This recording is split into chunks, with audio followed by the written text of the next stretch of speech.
Welcome everybody. My name's Robin Harford from eatweeds.co.uk. Welcome to another episode of the Eat Weeds podcast. I'm here today with Nicole Rose, who runs the Solidarity Apothecary. And like all the shows, rather than tell you about her, I'm going to ask Nicole to introduce herself. So welcome, Nicole. Good to have you on the show. Tell us your story. I'm Nicole. I run a project called the Solidarity Apothecary. And its kind of mission is to materially support, so practically support, what I call revolutionary struggles and communities with plant medicines to strengthen collective autonomy, self-defense and resilience to climate change, capitalism and state violence. And what that looks like in practice is I support people experiencing state repression, so people that have campaigned on different issues and are experiencing repression as a result. And I support them with plant medicines. I support people leaving prison to recover from the effects of those kind of traumatic experiences. And I also make medicine for different groups around the world. So one of the groups is Herbalists Without Borders, who support refugees at different places, most especially in northern France. Yeah, and I wrote a book called The Prisoner's Herbal, which I'm sure we'll talk about. And so one of my main areas of work is getting that inside to people in prison. Okay, so why the area of prisons? Is that experiences that you've had yourself? Yeah, so when I was 21, I did a 3.5-year prison sentence as part of a campaign to close down an animal testing company in England. And yeah, it was a big operation, like 12 of us got sent down. The whole campaign was criminalized with this charge of conspiracy to blackmail. And when I was in prison, I worked as a listener with the Samaritans and supported women in there who, listening, I was listening to people's stories maybe 20, 30 hours a week of just horrendous poverty and child abuse, rape, gang rape, people that had been affected by drugs and alcohol and other issues. And it really transformed my worldview about prison and about who is in there and why. And I could really see those layers of racism and class and poverty. And when I got out, I was really dedicated to, how can I support movements to build alternatives to prison and also keep providing practical support to people inside. And for me, plants just changed absolutely everything for me in my life. When I was in prison, I worked in the prison gardens and I did a distance learning course in herbalism, and I just found this whole new world of meaning and connection that has just taken me in so many amazing directions and given me such a sense of belonging to place and belonging to communities of people that care about plants. And I don't want prisoners to be excluded from that. There's loads of other areas around medical neglect and other issues in prison, but I think the main premise for me was right now, millions of people around the world are excluded from plants because of where they are. But actually in prison, there are plants. There are dandelions pushing up through the concrete. There's all sorts of weeds, and connecting with them, I think, can help people overcome that kind of isolation of imprisonment. Were you interested in plants before you went into prison, or did it evolve while you were in prison? Before I went to prison, I was interested in plants. I used to just do care work, and I worked with one autistic woman, and she was obsessed with gardening and birds, and that kind of was what got me interested in plants and I guess in ecology. But at the time, doing a permacultural course or something felt really inaccessible. And it was only in prison that I was able to get some grant funding to cover the costs of studying. And I had the opportunity to study, if that makes sense. On the out, it's quite hard, doing low paid work, and you're working Sure. 60, 70, 80 hours a week to just pay the rent, and you don't have much time to study. So in prison, it was weirdly enabling of me to do some education. So I know the country is very divided at the moment, so I'm going to ask you the question anyway, but I'm sure some people who are listening to this will have a trigger response to say, you broke the law, you got nicked for it, you did time, that's it, isn't it? Personally, that's not a very compassionate way to view it. Sounds to me more like political prisoner rather than a criminal. What would be your response to people who have a negative view of people who've been in prison and are in prison and say it's your own fault? I think it's challenging for people who have never interacted with anyone who's gone to prison or have never been in prison themselves. And I think it's also particularly challenging for people that come from like wealth or privilege, so that they don't ever have to question, should I steal this thing? Otherwise I won't eat tonight, or whatever it is. So there's those layers. But I think for me, I like to differentiate things between like harm and like crime. There are a lot of people in prison that have harmed other people, like rape or abuse or violence. But there's also a lot of people that aren't in prison that harm people, right? Through wars or poverty, like state violence or whatever. But for me, like the act of criminalization is like a very specific tool that marginalizes certain groups of people and punishes them for that marginalization. For example, like looking at kind of drugs, rich people that take drugs don't go to prison, right?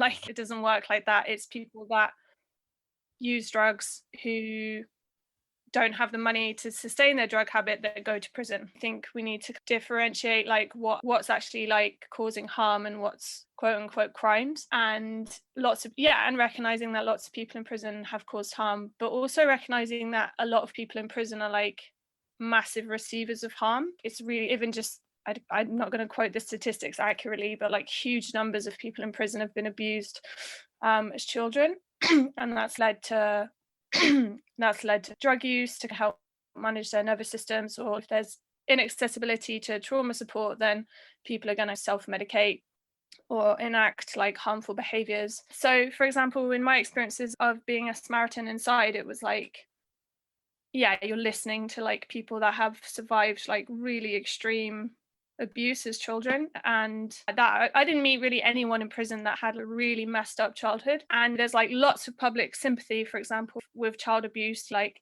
Childline or whatever probably get like millions of pounds, and SPCC get millions of pounds of donations, but yet we're like treating like some of the most like vulnerable, oppressed people in our society with like even more violence and punishment, rather than intervening in a way that like helps people recover, that gives them like mental health support.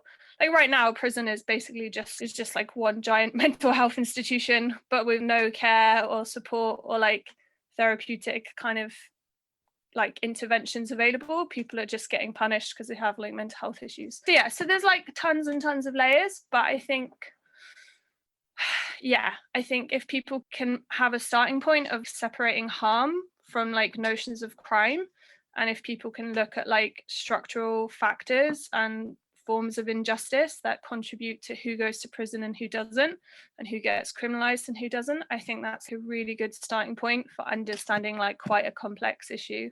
Yeah, no, that's a brilliant response. I'm a former drug addict, so I sit in recovery rooms, and so many people in the recovery rooms have been doing time again and again. The statistics for drug addicts is trauma-based. Liberals might say that, see that as a cop-out, but it's not. That's from where I sit, and from when again, like you, I've spent, I don't know how many hundreds of hours hearing other people's stories, and there's a common thread.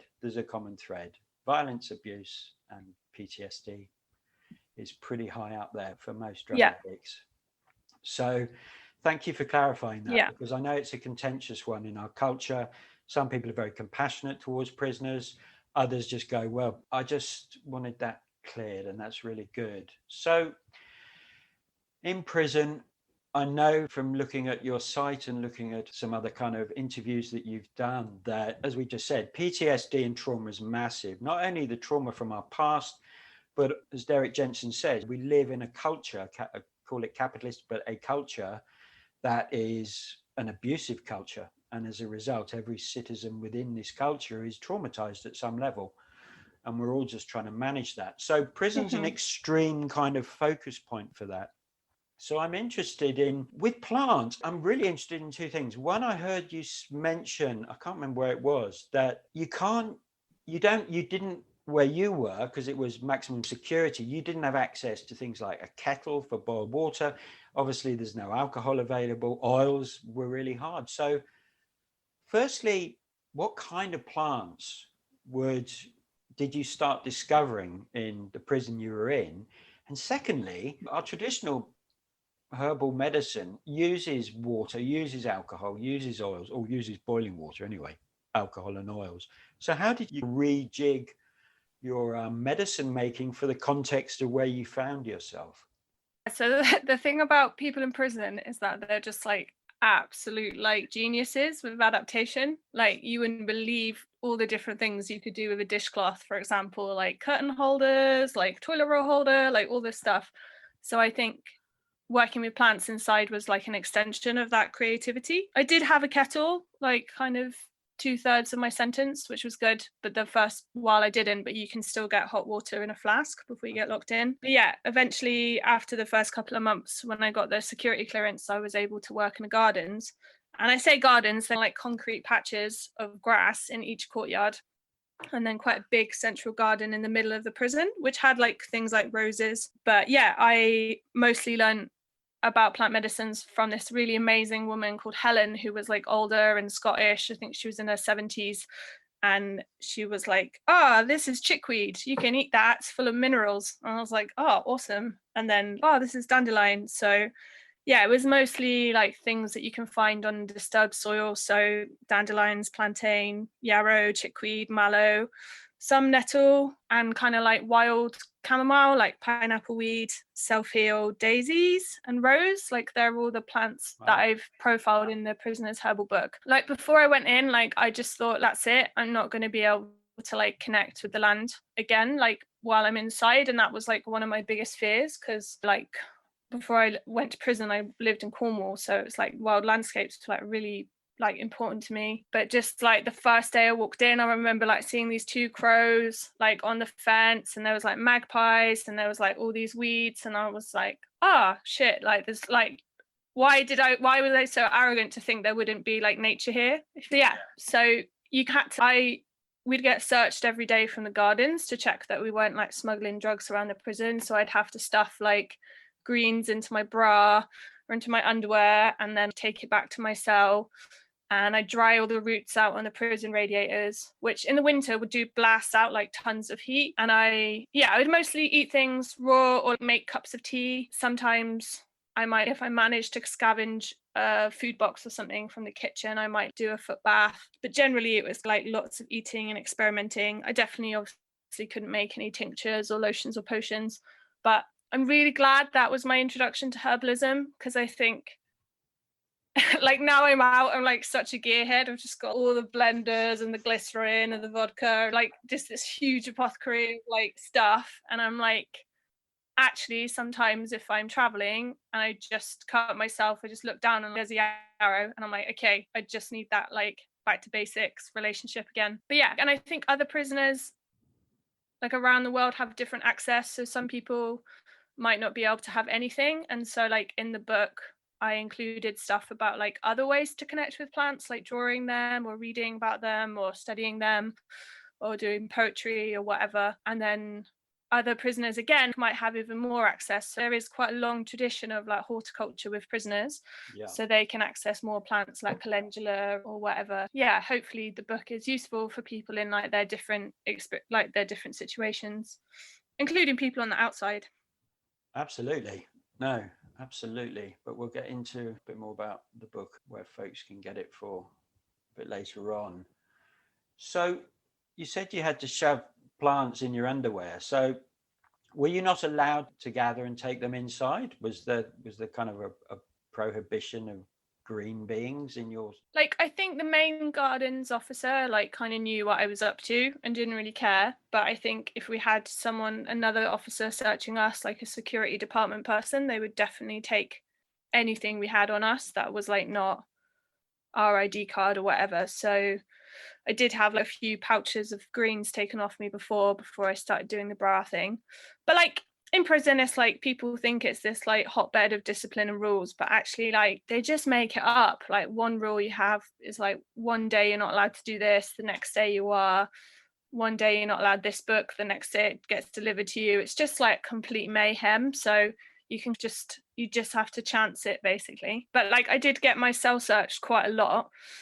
probably, I don't know if it was because of like the political stuff, or just they knew I wouldn't have drugs on me, for example. Or I don't know if it's, I don't know. Anyway, it's meant to be random, but I would just predict every Sunday, okay, great, I'm going to get my cell searched. Yeah. And so I did try and hide things because they don't know what they are. Like one time there was like a bunch of lavender in the prison, and like some of the girls started smoking it. So then like the prison just dug up all the lavender plants. So if they didn't know what it was, they were like likely to take it off you, if that makes sense. When you didn't have access to plants in the yard, did you manage to use plants from like the kitchen? Could you use spices and things like that? Could you nick them and take them to your cell and make medicine with them? So I couldn't access things like spices, but other prisons you can. So I had a friend who actually got coronavirus in prison this year, and him and some other people on his wing, half the wing got sick. They were able to like order spices from their canteen, which is like the kind of the UK version of like commissary in the US. So they could access things like turmeric and ginger and cayenne. And so they like would boil up spices like in milk. So they'd have like milk, and then they'd add hot water and they'd stir up spices, and that seemed to really help. So yeah, I think in some prisons it is possible to access, like in the back of the book, I included ingenious uses of like other spices and herbs that you can get, so that if prisoners are in that situation, they know what to take.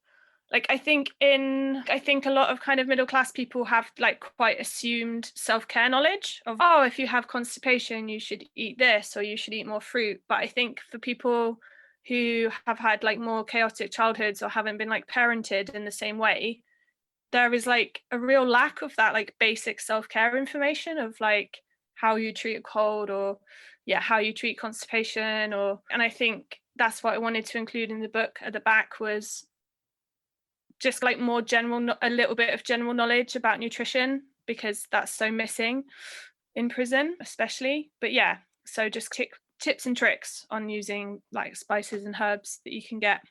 That really just brought up when you said that. I was on Twitter the other day, and when the government refused free school meals during the holidays, it beggars belief, some people's kind of attitude was just like, it's the parents' fault. You should not go complaining to the state. Parents should be cooking the meals and this and that. And it's like, how out of this world are you living if that's your answer? Yeah. It's like, what? It was just one of those bit of a brain wobble where I didn't shout at the phone, but it felt like I wanted to at this person.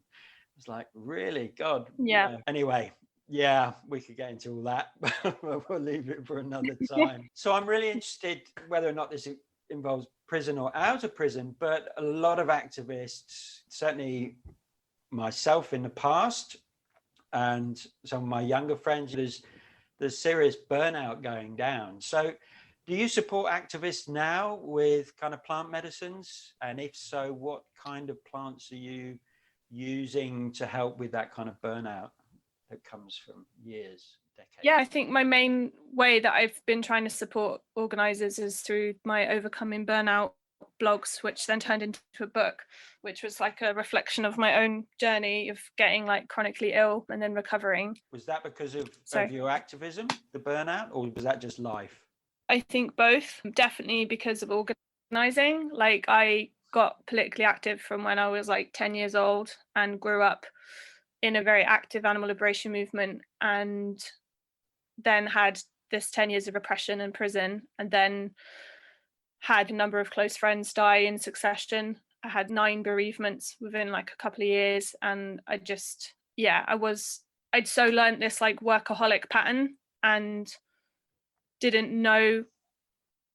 I think a lot of people, if they get into kind of organising and they've had a kind of quote unquote normal childhood, whatever that means, but they've had less chronic stress, I think they're more resilient. So then when they get involved in movements, all the stress of being involved in movements, loads of organising, loads of stress, repression, cops, physical demanding environments, like I think they buffer that really well. Whereas I think if you've grown up like on income support, so I was brought up by a single mum on income support with a lot of like precarity and moving around and abusive men and stuff. So I think I just like I didn't have the same head start. So I just, once I got involved in organizing and had all this repression, I think my body was just like so screwed from like years of battering of stress that I developed like chronic health issues. But then again, that was like reignited my interest in herbalism and led me to do clinical training. And I'm like super fit now. And not that I don't think necessarily, it's very ableist to think that you're going to recover from a chronic illness. Like I don't want to have that attitude, but I'm just saying herbalism has like really helped me personally. But yeah, in terms of stuff now, like I try and focus on people experiencing state violence, but I also do support a lot of frontline organizers. So recently I packaged up a big box of 25 of each thing and sent them to a group who've been protesting the HS2, and they've been like a tree protest and like trying to defend a space, and they've had a lot of people getting arrested, and a lot of them have been doing lots of legal campaigning for like years and years, so they're absolutely exhausted. And I sent them some rose petal glycerite, which is rose is just like the most amazing plant for grief, and it just like cools the nervous system. I sent them elderberry syrup, I sent them fireside vinegar, and I sent them a copy of my book each. I can't remember what else. Oh yeah, and some lavender oil. So I make this lavender oil with olive oil from Palestine with lavender from my garden, and it's like really amazing. It's like really fantastic for the nervous system. And I think like sleep is so integral to health, and if organizers that have such busy minds can just calm down in the evening and sleep well, then they're just like so much more resilient for the days ahead. Yeah, I have been trying to support people with plant medicines as well who are organizers. And yeah, during a lot of the uprisings in the summer in America and elsewhere, I was sending like packages of herbs for street medics and stuff like that. So to fit that to what I pick up now is on street medics. There's a guy called Seven Song in America, the herbalist, who does street medics. So are there many street medics in the UK? Is it part of the culture, or is it still very much on the fringe and not really taken seriously? I think at demos and I think like mobilizations against a GA or whatever, there was always like a well-being space and always people that were like responsible for first aid. And I think maybe now this kind of street medic term is a bit sexy. It's a bit like, oh, cool, street medic. But actually, it has been going on in a very invisible way for like decades and decades. And I think it's like what people think of as like street medicine, if that makes sense. So I don't have that much experience doing quote unquote like street medic work on a demo, but I've got shitloads of experience supporting people who have been on a demo, who've got concussion or something, or driving them to hospital or looking after them, lots of TLC. Unfortunately, it's still like very feminized labor. So that would often be like a role that I would do in a group. And then in terms of street medicine itself, I guess my main experiences are going as a kind of clinical student with more experienced herbalists in Calais in northern France, and volunteering there to go with our van and our mobile clinic and seeing people in these kind of like austere settings. We saw 3,500 people over the last year who, yeah, are kind of surviving state violence in their own way, like injuries from police and chest infections from being in the water or cold van or just from living outside, lots of wounds. Yeah, so that's I guess my experience of like street medicine. Am I right in thinking you were part of the collective for Herbalists Without Borders, Radical Herbalism, was it? Or was it Herbalists Without Borders? I worked with Bex and Anwin and Rashika in that, yeah, and Lisa. Like I helped organise the first two, and then I stepped back because of the prisoner support demands I had. But yeah, it was definitely a very interesting and empowering experience in lots of ways. Yeah, it was great. Okay, so I think you came and did a few walks. I did. I came to the first one. I can't remember if I came to the second one. I was using back then, so it's all a bit hazy, to be honest. I know I definitely came to the first one in Glastonbury. So I'm curious, you mentioned this conversation is real world, boots on the ground, concrete as you can get. But you mentioned once about odd experience with plantain and a dream. And I wonder, how does that sit with the work you do now? Because for me, some of that more subtle plants can go off on a planet and become incredibly new age. I'm really interested on the boots on the ground integration of that experience. Could you tell us about that?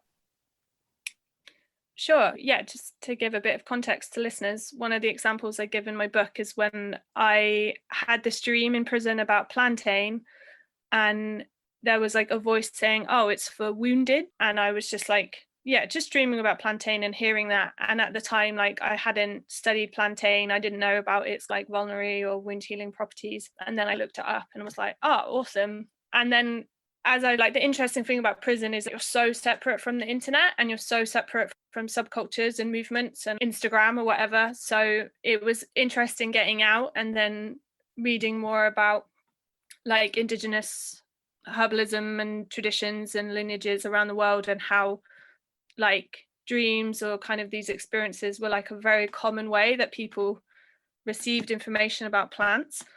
And yeah, and I've still had like I have like weird dreams every night, but I still have those sorts of dreams about plants regularly. And yeah, and I think there's a real like biomedicalization of herbalism, and actually those practices of dreams and stuff like that, I do think are like really important and also like valuable. Like I'm like sit in both camps of I'm in Calais and I don't want to give out some kind of like random flower essence for trauma or something that to someone that's just like fleeing a war zone.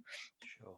And I want to know if I'm putting something on this wound that it's actually going to really work and it's going to have these like antibacterial properties. But at the same time, like I think part of and I feel self-conscious saying decolonizing herbalism, because I've heard different writers say that should be the language of people that have been colonized and reclaiming their knowledge, and a better term for people who are from like colonizing nations is like unsettling. But either way, I think like reclaiming herbalism is really important, and recognizing these like alternative worldviews around it. And yeah, having like relationship with plants. You don't want to reduce a plant to its constituents, like, or its function for humans. Like that plant has autonomy and agency. And yeah, for me, herbalism is just plants in general. It's like when I was in prison, like plants were like my mates. I'd see them regularly, I'd hang out next to them, I'd sit next to them. And I think it's really important for people to stay, like you said, like boots to the ground, stay down to earth, that like yeah, that I don't know, they're kind of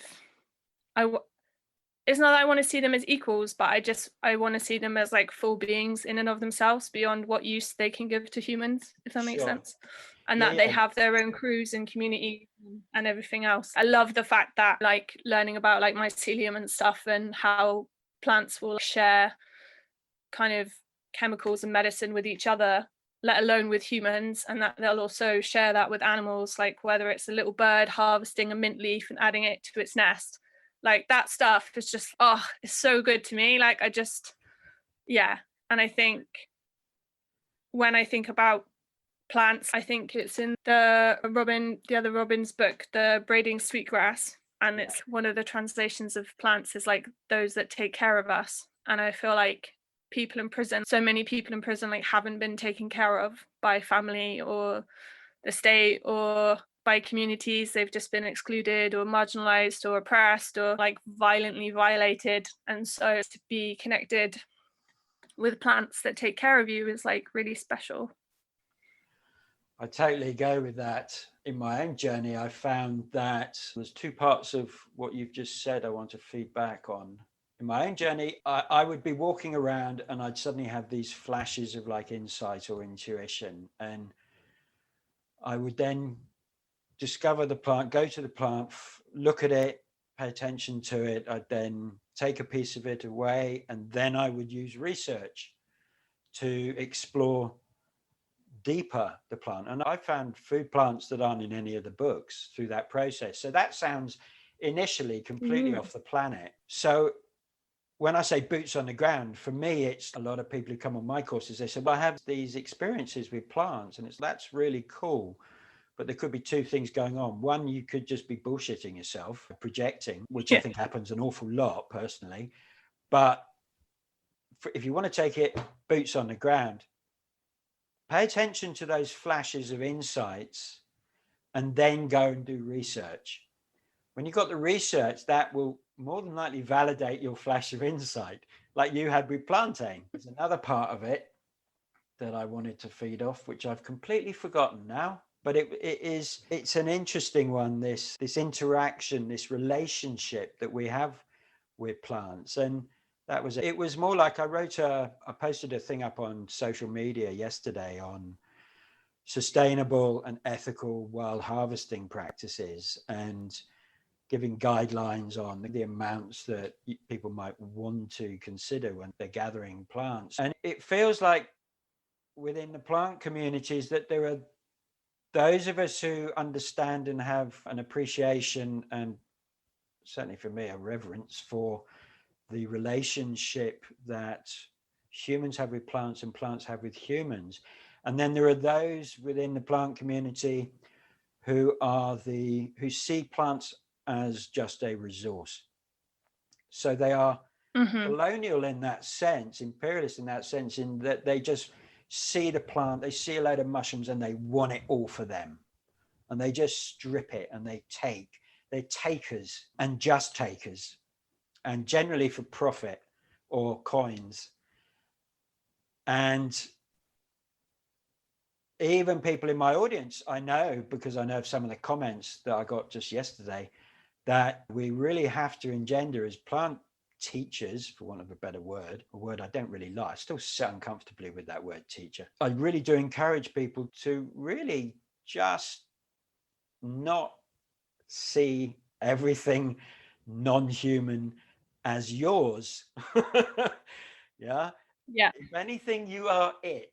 Yeah, certainly with plants, 400 million years old, and the modern human 200, 300,000 years. Who's been around a bit longer and who's a little bit smarter. So yeah, I suppose it a bit more of a humbling process, because in my community, in the foraging community, it's becoming quite polarized between those that have the respect, and foraging is a start of the journey. That little taste is just the beginning. It's not the end game. And those who are just pillagers. And it needs to be said, because oftentimes it's not said. So PTSD, myself, absolutely. You, lots of our friends and people in our community suffer from it. It's massive at the moment. We've got COVID doing its thing. What kind of advice would you give to someone who acknowledges that they may be experiencing PTSD, and how can they look after themselves? What kind of plans, what guidelines would you share with them? Wow, that's a big question. I think for me, it was never going to be like a herb in a brown bottle that was going to help with my recovery.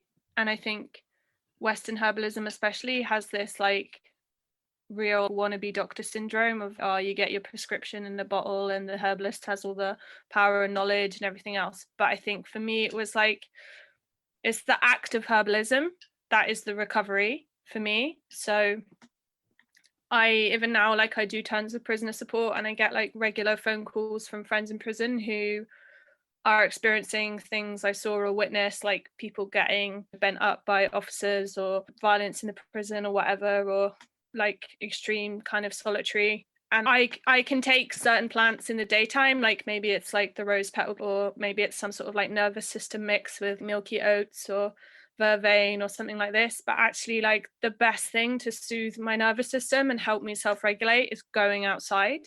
And I have the privilege of living with land. I'm able to go outside and calm down. I have a very like hot PTSD that I get like real rage, and I get like really angry and like nightmares and intrusive thoughts like that. I'm quite lucky that I've not been prone to depression. So for me, like, it's like going outside that like really soothes and helps me drop down again into like parasympathetic. Yeah, I think that's like the biggest remedy is like the land itself.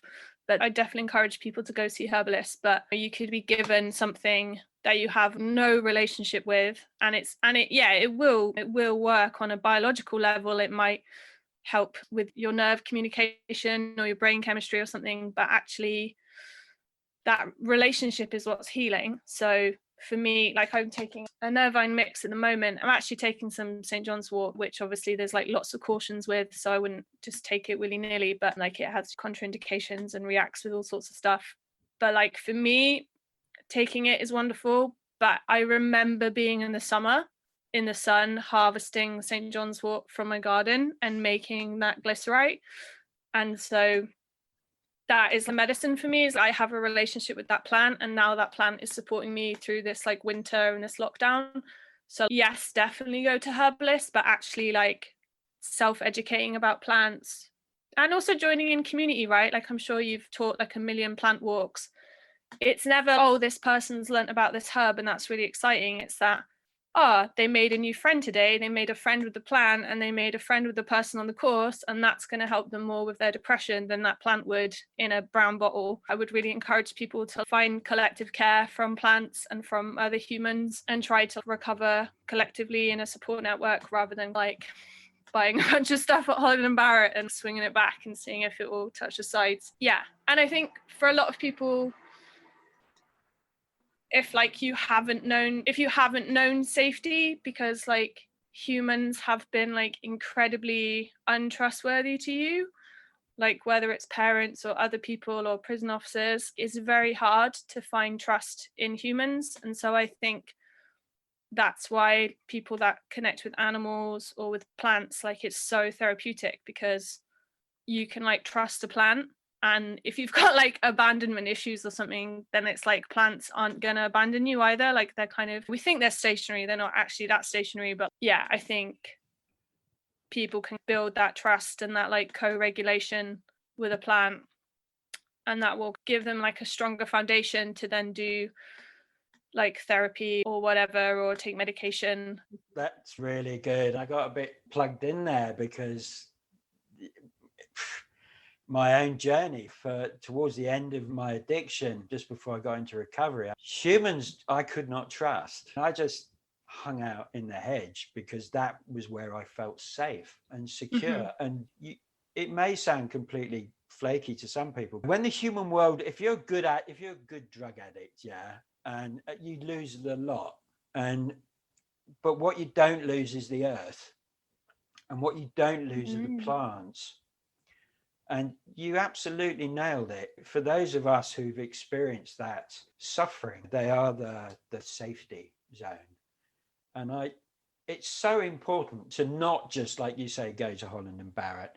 And I joined Bex and Owen on their online course in Foundation of Herbal Medicine that they did for COVID, the start of COVID. And I went out, and I hadn't gathered elderflower for quite a while, quite a couple of years. And it was coming in from Baldwin's or Neil's Yard or wherever I was getting it. And I went into a 2-week depression with COVID. And it was at the same point as I was doing the course. And just the practice, forget even making anything with it, just the practice of walking land, finding those communities. And I know every elder tree in that hour that we were supposedly allowed out for in my local land area. And the power of that, and really engaging all the senses with the approaching to the tree, the shrub, the gathering of the flowers, the bringing it back, the stopping and communicating with people who were going, oh, what's that you got in that basket? Deeply powerful, like really powerful. I cannot stress how important, as Nicole has just said, going and gathering your medicine. And I did it with lime flower. You buy lime flower, it's grey.